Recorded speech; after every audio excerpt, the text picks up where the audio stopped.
क्या हुआ? तबीयत ठीक नहीं क्या? नहीं विनोद, जाने क्यों बहुत चक्कर आ रहे हैं, बिल्कुल उठा नहीं जा रहा। कोई बात नहीं, कमजोरी है बस, तुम आराम करो, मैं चाय बनाता हूँ। लेकिन विनोद, मम्मी जी नाराज हो जाएंगी। रोज तो सब तुम ही करती हो, एक दिन क्या मैं नहीं कर सकता?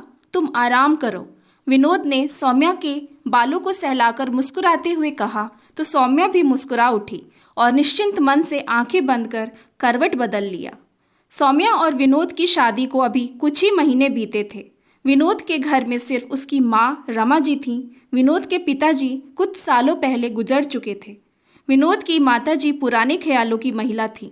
उन्हें यूं विनोद का सौम्या का हाथ बटाना बिल्कुल पसंद नहीं आता था। विनोद एक बहुत ही नेक दिल इंसान था, आम मर्दों से अलग सोच रखता था। जहाँ तक होता सौम्या की घर के कामों में भी मदद कर देता था। रमा जी जब भी विनोद को सौम्या की मदद करते देखती, मन ही मन में चिढ़ जाती थी।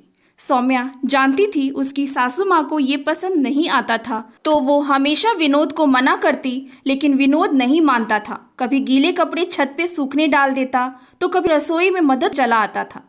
विनोद, आप रहने दीजिए, मैं कर लूंगी। क्यों कर लोगी अकेले? मैं भी मदद कर देता हूँ, जल्दी काम होगा, तब तो कुछ समय हम दोनों को भी मिलेगा। लेकिन माँ जी। क्या माँ जी? शादी के पहले मैं उनकी भी तो मदद करता था, सो अब तुम्हारी कर रहा हूँ। हंसते हुए विनोद कहता तो सौम्या चुप लगा जाती, लेकिन सासू माँ के चेहरे पे आते जाते भाव उसे सब बता जाते कि बेटे का यूं रसोई में बहू का हाथ बटाना उन्हें रास नहीं आता था। इधर कुछ दिनों से सौम्या की तबीयत कुछ ठीक नहीं रह रही थी। कमजोरी के कारण अक्सर चक्कर आ जाते थे।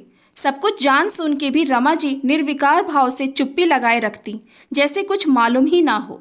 सौम्या को अपनी सासू माँ का व्यवहार से बहुत दुख होता, लेकिन सीधी सरल सौम्या मन रखकर उनका मान रख लेती थी। आज भी सौम्या को आराम करता छोड़ विनोद ने चाय बना खुद भी पिया और अपनी माँ को भी दे दिया। तूने क्यों चाय बनाई विनोद? बहू कहाँ है? माँ, सौम्या की तबीयत ठीक नहीं, तो वो सो रही है। डॉक्टर को दिखा दिया, दवा करवा दिया, अब ये कैसी कमजोरी है जो जा ही नहीं रही है? कैसे बीमार बहू घर आ गई? माँ, ऐसा क्यों बोल रही हो? बीमारी घर और इंसान देख थोड़ी ही आती है। और फिर सौम्या को टाइफाइड हो गया था, उसके बाद तो कमजोरी आती ही है। वो तो ठीक है, लेकिन नाश्ते का क्या होगा? मेरी भी उम्र हो चली है, मुझसे इतना काम नहीं होता। बेटे की बात पे मुंह बनाती रमा जी ने कहा।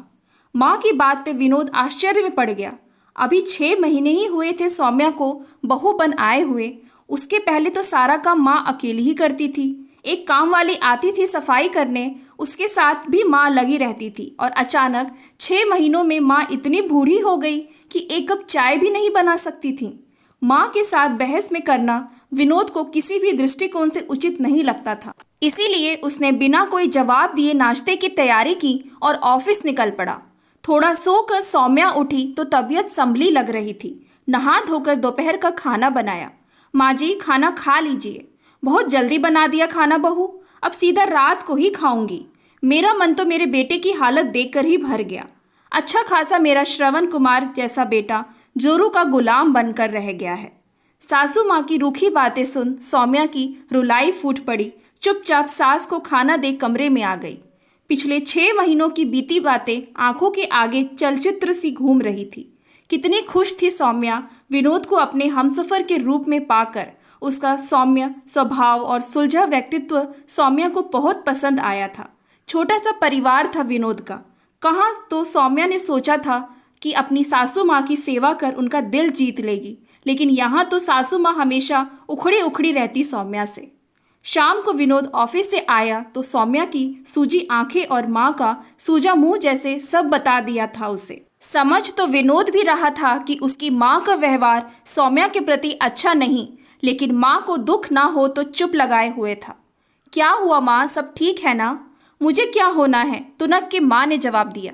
फिर नाराज क्यों हो? सौम्या का चेहरा भी उतरा हुआ है। वाह बेटा वाह, बड़ी जल्दी बीवी का चेहरा पढ़ना सीख गया।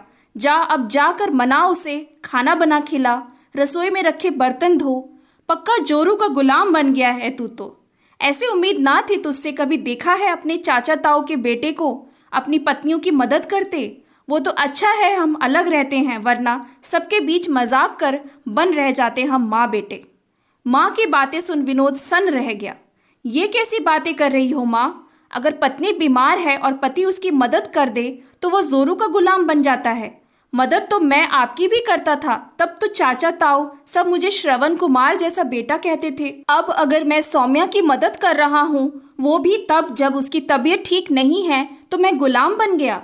माँ, जब सौम्या हम दोनों का ध्यान रख सकती है तो क्या मेरा और आपका फर्ज नहीं कि हम उसका ध्यान रखें? मेरे हर जरूरत में वो मेरे साथ खड़ी रहती है, तो मैं क्यों ना खड़ा रहूं उसके साथ? पति पत्नी का रिश्ता बराबरी का होता है। ये कहाँ लिखा है कि सारे काम पत्नी के और आराम पति के होते हैं? घर के कामों में अपनी पत्नी की मदद करने से ना तो मैं जोरू का गुलाम बनता हूँ और ना ही मेरी मर्दानगी कम होती है। मर्दानगी तो औरत को सम्मान देने में है, उसे बराबरी का अधिकार देने में है। बल्कि मैं तो फख्र से कहता हूँ कि मैं जोरू का गुलाम नहीं, एक जिम्मेदार पति बनने की कोशिश कर रहा हूँ। माँ, बहुत छोटा परिवार है हमारा, बस हम 3 ही तो हैं। आप बड़ी हैं, हमारी माँ हैं। ऐसे में अगर आप हम दोनों को प्यार और आशीर्वाद नहीं देंगी तो कौन देगा? माँ, सौम्या बहुत अच्छी लड़की है, उसको प्यार देंगी तो बदले में आप भी मान सम्मान पाएंगी। विनोद की बातें सुन रमा जी भी दंग रह गई। पटू, लेकिन कितनी सच्ची बात कह गया था उनका बेटा।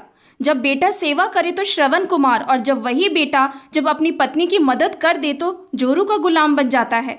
अपनी छोटी सोच पे आज खुद ही शर्मिंदा हो गई थी रमा जी।